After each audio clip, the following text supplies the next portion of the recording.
students, welcome back to Legade Patil Academy. This is one of the best institute in Maharashtra for the preparation of IIT and NEET. ठीक है, and simultaneously for MST CET के लिए भी है ना। तो हमने ये चैनल स्टार्ट किया है अपकमिंग क्लास 11 के लिए, और इसमें मैं चला रहा हूं पहला सबसे important series basic mathematics for physics. ठीक है, और इसमें हमने डिफरेंशिएशन अभी तक पढ़ लिया है। तो आज का ये जो लेक्चर है, इस पे डिफरेंशिएशन पे बेस्ड हम कुछ प्रॉब्लम डिस्कस करेंगे, कुछ न्यूमेरिकल सॉल्व करेंगे, और ऐसे न्यूमेरिकल लेंगे जो फिजिक्स से रिलेटेड है। ठीक है, जिसको अभी आप जब फिजिक्स स्टार्ट करोगे तो ये सब प्रॉब्लम आपको मिलेगा, है ना। वहां पे डिफरेंशिएशन के यूज से ही हम प्रॉब्लम सॉल्व करेंगे। तो आज के इस लेक्चर में हम न्यूमेरिकल सॉल्व करने वाले हैं based on differentiation and related to physics. ठीक है, तो तैयार हो जाओ, नोटबुक पेन लेके। जो भी मैं यहाँ पे प्रॉब्लम पहले लिखूंगा, पहले आप उसको सॉल्व करोगे। ठीक है, स्क्रीन को पॉज करोगे, सॉल्व करोगे, और फिर हम आंसर मैच करेंगे कि हमारा आपका आंसर मैच होता है। ठीक है, तो चैनल को सब्सक्राइब तो कर लिया है आपने, वीडियो को लाइक भी करना, कमेंट करना, और कोई भी डाउट हो तो नीचे हमारा जो ग्रुप का फेसबुक पेज है उसका लिंक दिया रहेगा, आप उस फेसबुक ग्रुप से जुड़ जाइए, और कोई भी आपको डाउट होता है वहां पे पोस्ट कीजिए या कमेंट कीजिए। ठीक है, ओके। तो चलो, पहला क्वेश्चन जो मैंने लिया है वो है, a particle starts from rest and its angular displacement is given as theta equal to t square by 20 plus t by 5, where theta is in radian and t is in second. Calculate its angular velocity at the end of t equal to 4 second. मतलब आपको angular displacement दिया है और आपसे angular velocity पूछ रहा है ना। एंगुलर डिस्प्लेसमेंट का इक्वेशन क्या दिया हुआ है? एंगुलर डिस्प्लेसमेंट का इक्वेशन है theta equal to t square by 20 plus t by 5। आपसे क्या पूछ रहा है? Angular velocity. देखो, एंगुलर वेलोसिटी को हम लोग ओमेगा से करते हैं डिनोट, लेकिन आपको मालूम है कि वेलोसिटी निकालने के लिए डिस्प्लेसमेंट को डिफरेंशिएट करना पड़ता है। तो एंगुलर वेलोसिटी निकालने के लिए जो भी डिस्प्लेसमेंट है थीटा, इसको आप डिफरेंशिएट करो, और फिर टी का वैल्यू 4 पुट करोगे तो आंसर आएगा। अब आप स्क्रीन को पॉज करके एक बार खुद से आंसर लेके आओ, उसके बाद फिर मेरे आंसर से मैच करो।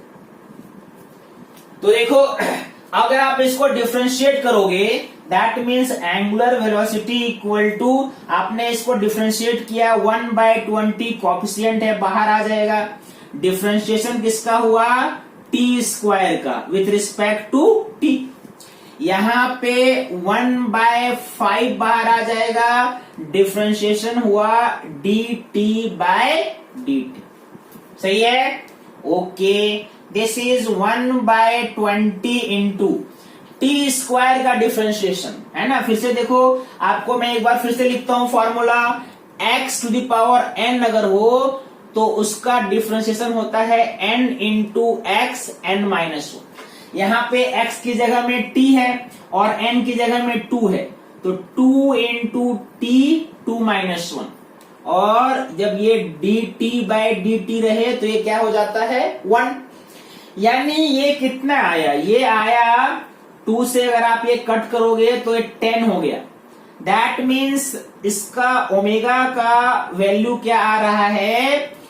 t by 10 plus 1/5। ये इक्वेशन आया एंगुलर वेलोसिटी का। अब आपसे एंगुलर वेलोसिटी का वैल्यू पूछ रहा है जब टाइम कितना है? 4 second, when time is 4 second. तो इसी फॉर्मूला में आप क्या करो? t के जगह में 4 पुट कर दो। That means omega equal to, t के जगह में आपने 4 पुट किया, 4/10 प्लस 1/5 है ना। दैट मीन्स 2/5 प्लस 1/5 कितना हो गया 3/5। 3/5 को लिख सकते हो 0.6 और डिस्प्लेसमेंट है रेडियन में और टाइम है सेकेंड में, तो वेलोसिटी किसमें हो गया रेडियन पर सेकेंड।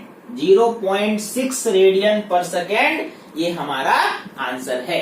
ठीक है, और मुझे पूरा भरोसा है आपका आंसर इतना ही आया हो। अगर कहीं मिस्टेक हुआ है तो करेक्ट कर लो। चलो ओके, अब नेक्स्ट क्वेश्चन लेते हैं। नेक्स्ट क्वेश्चन क्या है? Next question is a metallic disc is being heated, है ना। एक मेटेलिक डिस्क को, मेटल से बना हुआ डिस्क को आप गर्म कर रहे हो। Its area which is in metre square at any time which is in second is given by a equal to 5t square plus 4t plus 8। ये a का एरिया का इक्वेशन है। एरिया कैसे वेरी कर रहा है टाइम के साथ, ठीक है।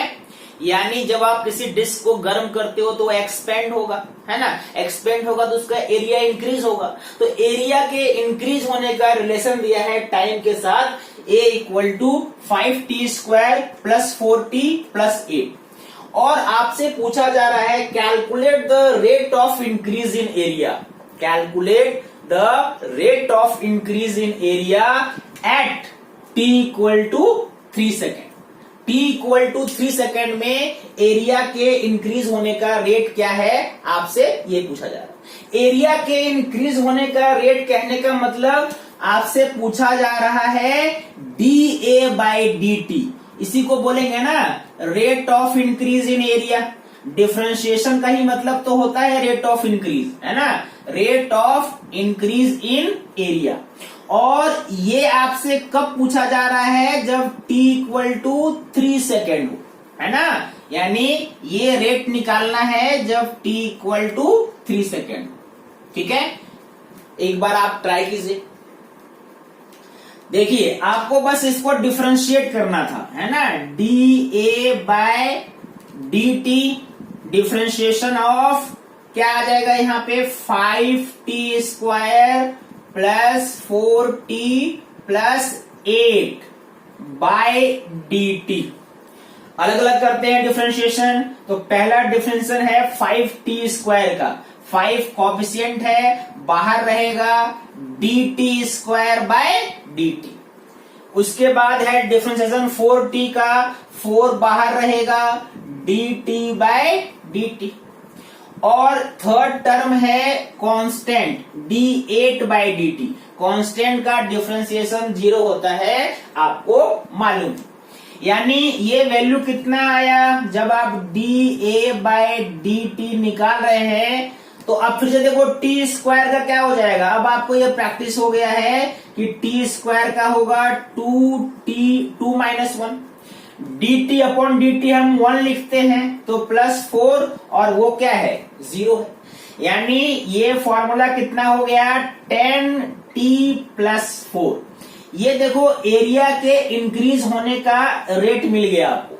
अब ये रेट चाहिए जब टाइम कितना है 3 second.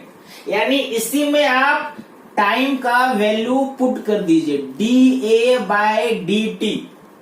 dA/dt at t equal to 3 second. तो यहाँ पे 10t का जगह में 3 पुट कर देंगे प्लस 4, यानी क्या हो गया 34। इतना ही हुआ ना। हाँ, और एरिया है मीटर स्क्वायर में और टाइम है सेकेंड में। तो एरिया के इंक्रीज होने का रेट क्या हो गया 34 मीटर स्क्वायर पर सेकेंड। समझ में आई बात? ओके, अपना आंसर मैच करो। चलो नेक्स्ट क्वेश्चन लेते हैं जो ग्राफ पे बेस्ड है ना। क्वेश्चन है कि the displacement time graph of 2 particles A and B are shown as. आपको 2 पार्टिकल A और B का डिस्प्लेसमेंट टाइम ग्राफ दिया हुआ है। ये डिस्प्लेसमेंट दिखा रहा है ये एक्सिस, और ये एक्सिस टाइम दिखा रहा है। ओके, आपको निकालना है find the ratio of their velocity. मतलब आपको VA अपॉन VB फाइंड करना है। और कुछ नहीं दिया हुआ है। क्या दिया हुआ है कि B का ये एंगल 30 है और इन दोनों के बीच का एंगल भी 30। ठीक है, कैसे निकालोगे? फिर से देखो, कॉन्सेप्ट हम डिफरेंशिएशन का ही लगाएंगे। बहुतों का आंसर आ गया होगा, है ना? आ गया है आंसर। आप एक बार ट्राई कर लो और फिर मेरा सॉल्यूशन देखो। मान लो आपको डिस्प्लेसमेंट और टाइम दोनों दिया हुआ है, डिस्प्लेसमेंट का वेरिएशन टाइम के साथ दिया हुआ है, तो आप वेलोसिटी कैसे निकालते हो? वेलोसिटी आप क्या लिखते हो? Differentiation of displacement with respect to time. और डिफरेंशिएशन का ही ज्योमेट्रिकल मीनिंग क्या होता था? हमने पहले वाले लेक्चर में पढ़ा है कि ds/dt का मतलब होता है slope of displacement time graph, यही ना? और स्लोप का मतलब क्या? tan theta. तो दोनों का एंगल आपको दिया हुआ है। B कितना एंगल बना रहा है? 30x टाइम के साथ। और A कितना एंगल बना रहा है? मतलब ये पूरा एंगल निकालोगे तो क्या हो जाएगा? 60 डिग्री। यानी एकदम आसानी से आप निकाल सकते हो वेलोसिटी ऑफ B। जब निकालोगे तो ये एंगल B के लिए कितना है? 30 डिग्री। मतलब कितना हो जाएगा? tan 30। और tan 30 का वैल्यू होता है 1/√3। ठीक है, ओके। अगर VA निकालोगे, A के लिए एंगल कितना है? 60। ठीक है, 1/√3 इसका कुछ यूनिट दिया होगा। मान लो मैं ऐसे लिखता हूं 1/√3 यूनिट। अगर ये मीटर में होता, ये सेकंड में होता तो मीटर पर सेकंड होता। ओके, A के लिए ये एंगल कितना है? ये एंगल 60 है। तो A का वेलोसिटी कितना हो गया? tan 60। और tan 60 डिग्री कितना होता है? √3, जो भी यूनिट आपको दिया हुआ है। आपसे इन दोनों का रेशियो पूछ रहा है, मतलब VA अपॉन VB। VA कितना आया? √3 और VB कितना है? 1/√3। तो √3 ये ऊपर आ गया, यानी आंसर क्या आया? 3। That means ratio of VA/VB equal to 3:1। This is the answer. ठीक है, कितना आसान था, देख लो एक बार। नेक्स्ट क्वेश्चन देखो। नेक्स्ट क्वेश्चन फिर से डिस्प्लेसमेंट टाइम पे बेस्ड है। Displacement of a body at any time is given according to the equation S equal to 15t minus 0.4t square. Find the time when the velocity of the body will be 7 metre पर second. किस time पे velocity 7 हो जाएगा, ये बताना है। Displacement और time का रिलेशन दिया हुआ है। जल्दी से बताओ क्या आंसर होगा। इसको कैसे सॉल्व करेंगे? तो आपको मालूम है कि v equal to velocity equal to displacement differentiation of ये क्या हो जाएगा? डिफरेंशिएशन क्या दिया है डिस्प्लेसमेंट का equation? 15t minus 0.4t square by dt। अलग अलग करते हैं हम। 15 कोएफिशिएंट है, बाहर रहेगा, dt/dt हो गया। और यहाँ पे 0.4 है कोएफिशिएंट, तो वो भी बाहर रहेगा, dt²/dt। यानी v का इक्वेशन क्या आया? देखो dt/dt तो हम 1 लिखते ही हैं, और यहाँ पे है 0.4 इंटू t² का डिफरेंशिएशन होता है 2 - 1। मतलब v का इक्वेशन क्या आया? 15 - 0.8t। ठीक है, the equation for v is 15 - 0.8t। और आपको t फाइंड करना है जब वेलोसिटी का वैल्यू कितना होना चाहिए? 7। यानी वेलोसिटी की जगह में हम यहाँ पे क्या रखेंगे? 7। 15 माइनस ये क्या हो गया? 0.8t। That means 0.8t equal to 15 minus 7 क्या हो गया? 8। यानी t इक्वल टू 8/0.8 दैट इज 10 सेकेंड। यानी at t equal to 10 second, the velocity of the particle will be 7 metre पर सेकेंड। एग्जैक्टली आपका भी आंसर यही आया था, मुझे पता है ना? चलो मजा आ रहा है सॉल्व करने में, कुछ कॉन्सेप्ट क्लियर हो रहा है। अब चलो कुछ और अच्छे से स्टैंडर्ड प्रॉब्लम लेते हैं, ठीक है। चलो एक अच्छा स्टैंडर्ड प्रॉब्लम करते हैं, है ना। ऐसे प्रॉब्लम आपको बहुत मिलेंगे, थोड़ा सा इसमें आपको सोचना पड़ेगा, है ना। लेकिन मैंने लास्ट लेक्चर में आपको ये कॉन्सेप्ट समझाया है ना। आपको बहुत अच्छे से समझ में आएगा। देखो क्वेश्चन है, the position of a particle moving along x axis is related to time t according to this equation, x equal to 2t square minus t cube. ये x और t के बीच का रिश्ता है, रिलेशन है ना। ओके, x किस में है, x is in metre and t is in second. चलो वो तो है, दिया हुआ यूनिट। निकालना क्या है, what is the maximum positive displacement of the particle. Particle का मैक्सिमम डिस्प्लेसमेंट बताओ अलोंग पॉजिटिव एक्स एक्सिस, और ये maximum displacement and eight what instant it attains it. ये मैक्सिमम डिस्प्लेसमेंट t के किस वैल्यू के लिए हुआ, किस टाइम पे इसका डिस्प्लेसमेंट मैक्सिमम हुआ, वो भी बताइए। तो मैक्सिमम मिनिमम का कॉन्सेप्ट आ गया ना। आपको मैंने सबसे पहले बताया था कि मैक्सिमम कोई भी वैल्यू, किसी भी क्वांटिटी का वैल्यू मैक्सिमम हो या मिनिमम हो, है ना। दोनों ही कंडीशन में सबसे पहला है कि उसका फर्स्ट डिफरेंशिएशन 0 होना चाहिए।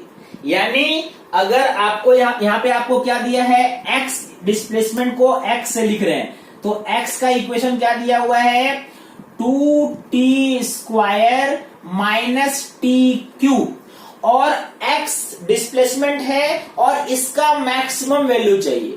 तो x का मैक्सिमम वैल्यू या x का मिनिमम वैल्यू, दोनों ही कंडीशन में dx बाई dt क्या होना चाहिए, 0 होना चाहिए। मतलब फॉर मैक्सिमम, ये कॉन्सेप्ट मैंने आपको लास्ट लेक्चर में बताया है, फॉर मैक्सिमम और मिनिमम वैल्यू ऑफ x, सबसे पहला कंडीशन क्या है, dx बाई dt 0 होना चाहिए। तो चलो dx बाई dt निकाल के इसको 0 करते हैं। आपको जो इक्वेशन दिया हुआ है उसके हिसाब से dx बाई dt क्या हो जाएगा, इसको डिफरेंशिएट करो, 2 बाहर रहेगा, डिफरेंशिएशन हो गया dt स्क्वायर बाई dt, और यहां पे differentiation dt cube by dt। कितना आएगा ये हो गया 2 इंटू, फिर से ये 2t हो जाएगा, और ये हो जाएगा 3t, 3 माइनस 1 मतलब स्क्वायर। यानी dx बाय dt क्या आया, this is 4t minus 6t, 6t square, 6 नहीं ना, sorry 4t minus 3t square, 4t minus 3t square. अब मैक्सिमम और मिनिमम के लिए डिफरेंशिएशन क्या होना चाहिए, 0 होना चाहिए। यानी for maximum displacement, for maximum displacement या मिनिमम, दोनों ही कंडीशन में आपको यहाँ पे मैक्सिमम पूछा जा रहा है, इसलिए मैंने मैक्सिमम लिखा। dx बाय dt क्या होना चाहिए, 0 होना चाहिए। मतलब 4t minus 3t square equal to 0। यहां पे आप t को कॉमन ले लोगे तो क्या आएगा, 4 माइनस 3t इक्वल टू 0।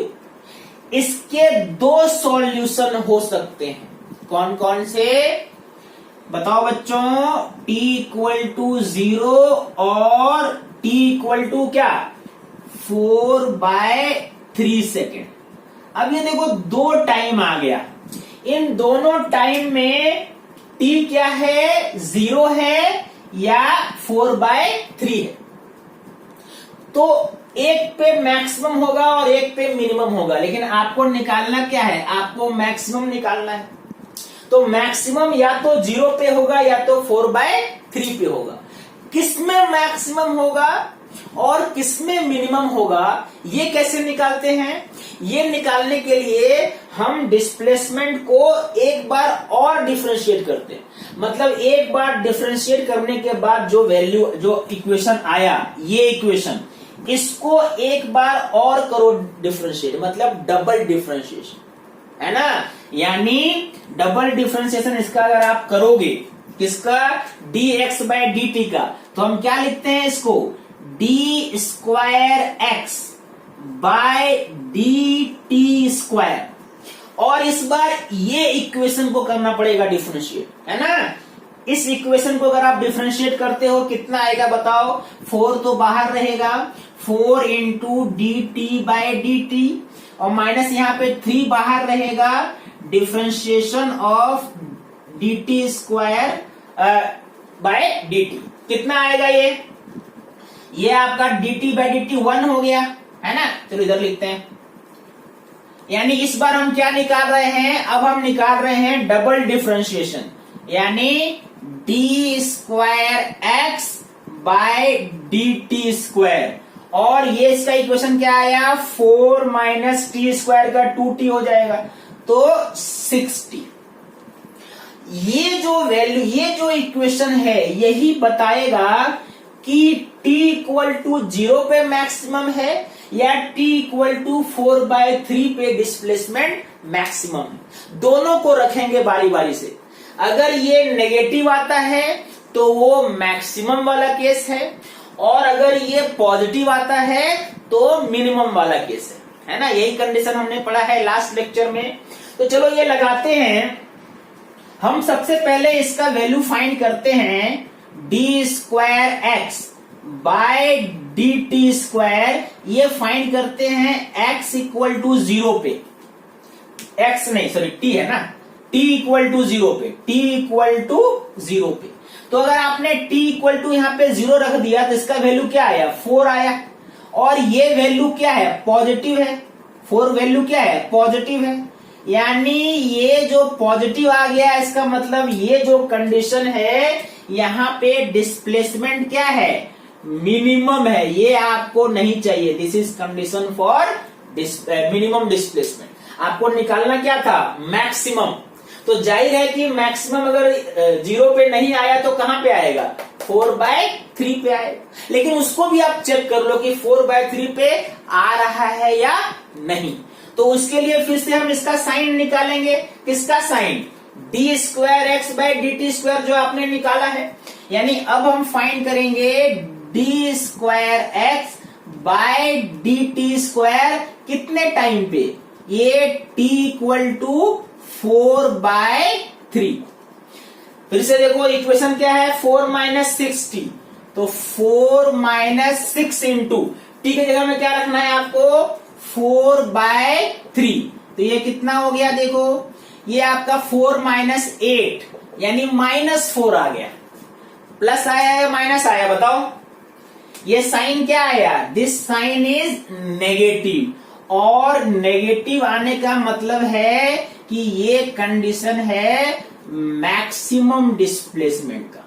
तो पहला एक आंसर तो आ गया। आपसे पूछा जा रहा था किस टाइम पे, at what instant it attains maximum displacement. तो आपका वो आंसर आ गया कि t at t equal to 4/3 displacement is maximum.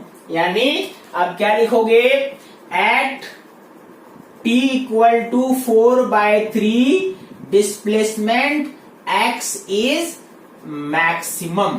पहला आंसर तो आ गया। अब आपसे पूछ रहा है ये जो मैक्सिमम डिस्प्लेसमेंट है इसका वैल्यू बताओ, व्हाट इज मैक्सिमम डिस्प्लेसमेंट। तो वो कैसे निकालोगे, आपको डिस्प्लेसमेंट का इक्वेशन तो दिया हुआ है ना, उसी इक्वेशन में t का क्या वैल्यू पुट कर दोगे, 4/3, तो डिस्प्लेसमेंट का मैक्सिमम डिस्प्लेसमेंट आ जाएगा।